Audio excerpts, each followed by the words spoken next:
Kung iba siguro ang nasa sitwasyon niya, baka nagalit na, baka sumagot, o baka naglabas ng sama ng loob sa social media. Pero hindi si Kylie Padilla. Sa halip na galit, pride ang ipinakita niya. Isang reaksyon na hindi mo madalas makita, lalo na sa isang babaeng minsang nasangkot sa matinding kontrobersya. Ito ang kwento ni Kylie Padilla. Ang babaeng piniling tumugon, hindi sa emosyon, kundi sa katahimikan at respeto. Kamakailan naging usap-usapan ang interview ni AJ Rabal sa Fast Talk with Boy Abunda. Sa naturang panayam, muling binuksan ang isyu tungkol sa kanya at kay Aljur Abrenica, ang dating asawa ni Kylie.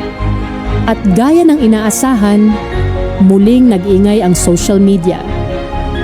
Maraming netizens ang naghintay kung ano ang magiging reaksyon ni Kylie.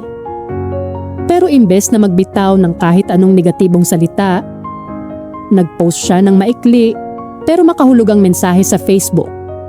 Isang post na nagsasabing, hindi siya galit, hindi siya bitter, at higit sa lahat, proud siya sa kung saan siya ngayon.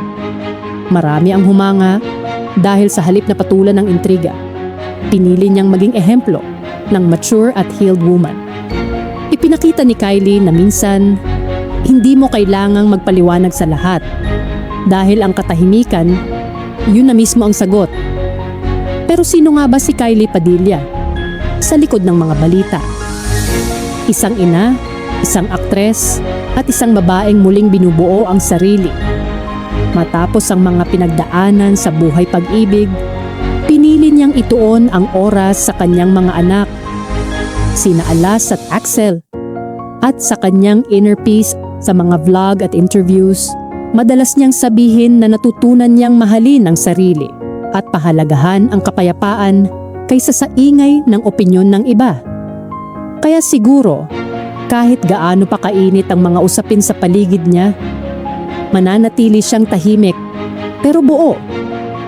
Minsan, yung mga hindi na sumasagot, sila na yung pinakamaraming gustong sabihin. At sa bawat post ni Kylie Padilla ngayon, kitang-kita, hindi lang siya naka-move on, naka-level up na. Kung nagustuhan mo ang video na to, don't forget to like, comment, and subscribe para updated ka pa sa mga susunod nating showbiz stories.